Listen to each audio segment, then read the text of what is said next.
Hello, I'm Katrina, and I'm going to talk about the goods market in a closed economy. So, first of all, what is a goods market in general? So, it is the buying and selling of goods and services and is represented by an equation that is called the total demand for goods. And I'm going to try to explain what the determinants in this equation represent. So, first of all, there's the consumption, which is the goods and services purchased by consumers. Then there are the investments, which are the purchases of capital goods, represented by the sum of non-residential and residential investment. And then there is the government spending. So these are the purchases of the goods and services by the state, federal, and local governments. And lastly, there are the imports and the exports.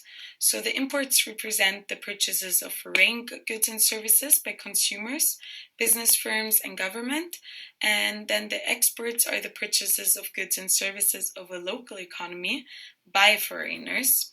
And in total, this total demand for goods is defined by the consumption plus the investments plus the government spending plus the exports minus the imports. In our case, since we are talking about the goods market in a closed economy, there is a different total demand for goods. Since the nation is completely self-sufficient and there's no foreign trade, the exports and the imports are washed away, and what is left are the consumptions, the investments, and the government spending.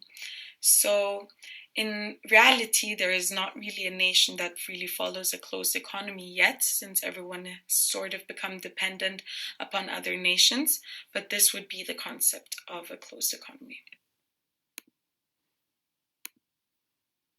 In our case, since we are talking about the goods market in a closed economy, there is a different total demand for goods. Since the nation is completely self-sufficient and there's no foreign trade, the exports and the imports are washed away, and what is left are the consumptions, the investments, and the government spending. So, in reality, there is not really a nation that really follows a closed economy yet, since everyone has sort of become dependent upon other nations, but this would be the concept of a closed economy. Okay, so firstly, what is a closed economy? In its broadest definition, a closed economy is one with no trading activity with outside economies. The absence of this trading activity with other countries means that the economy must be self-sufficient. Every resource needed must be found within the country's borders, and there are no imports or exports. It is also important to mention that there are no completely closed-off economies, as at this day and age, it's basically impossible for a country to have every necessary resource within the borders. Brazil, however, comes very close to this, which is why currently it is the world's most closed economy.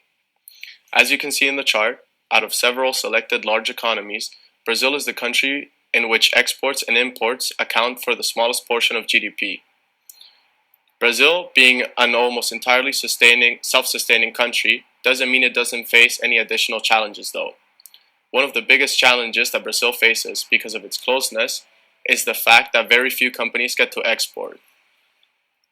Brazilian companies are poorly integrated into the transnational value chains, and only the largest and most efficient companies overcome the barriers to export. The number of exporters in Brazil is actually fewer than 20,000, roughly the same as that of Norway, a country with a population of over just 5 million people compared to Brazil's 200 million.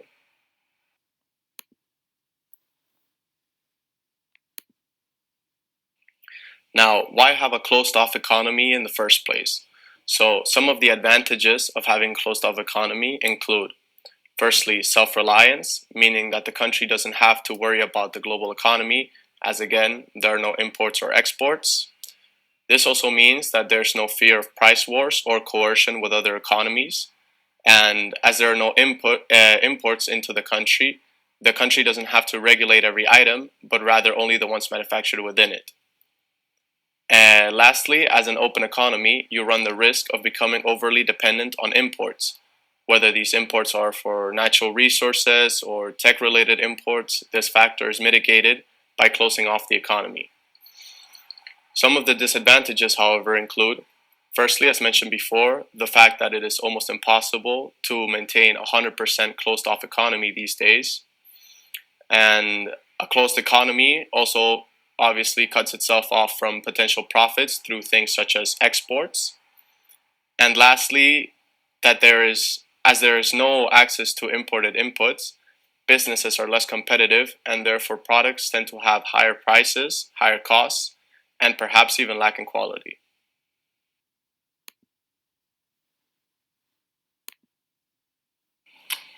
So when it comes to the determinants of aggregate demand, we can deduct them from the aggregate demand equation, which is consumption plus investment plus government spending plus exports minus imports. However, in a closed economy, we assume that the exports and imports equal zero, so the equation will only remain consumption plus investment plus government spending.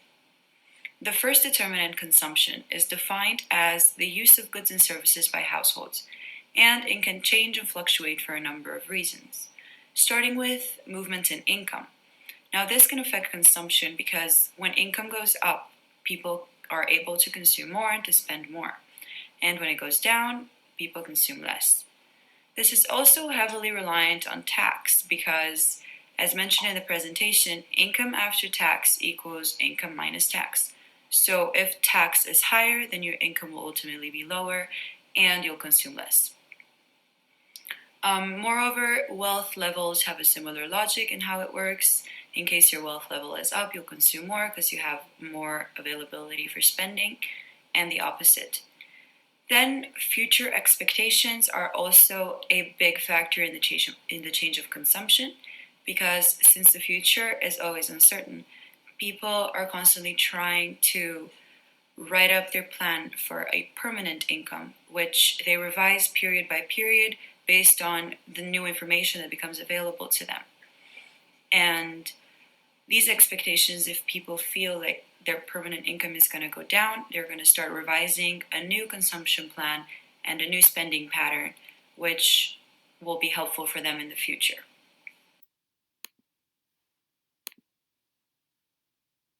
The third component of aggregate demand is spending by federal, state, and local governments. Governments provide important public services such as national defense, transportation, infrastructure, and education. Keynes recognized that the government budget offered a powerful tool for influencing aggregate demand. Not only could aggregate demand be stimulated by more government spending or reduced by less government spending, but consumption and investment spending could be influenced by lowering or raising tax rates. Keynes concluded that during extreme times like deep recession, only the government had the power and resources to move aggregate demand. When the government spends more on government purchases, aggregate demand increases, and when they spend less, aggregate demand decreases. Politics and fiscal policy are specific influences that might entice the government to change its spending. If aggregate demand decreases because of less spending from households or business sectors, the government sector is often inclined to spend more. Alternatively, if our aggregate demand increases to the point of triggering inflation, the government is likely to spend less. Investment means the amount of good purchased per unit in time which are not consumed in the present, and it tends to be the most volatile of the four expenditure categories, with a large assortment of influences. Investment can change due to expectations of future economic growth, technology, and also changes with interest rates. Higher interest rates means less investment and a decrease in aggregate demand, and the opposite way around. So here we have a quick comparison between the differences that can be seen in GDP per capita between a closed-off economy and an open one, while both having an almost identical population size. So on one hand, we have Morocco, which is considered to be more of a closed-off economy, except for its oil exports, where the GDP per capita in 2019 was around $3,204. Now, on the other hand, we have Canada, an open economy with roughly the same population size, but a GDP per capita in 2019 of around $46,000. Now, obviously, these two countries are in different development stages, but it could be argued that one of the reasons that there's such a big difference in GDP per capita between these two countries is because of Morocco's closeness.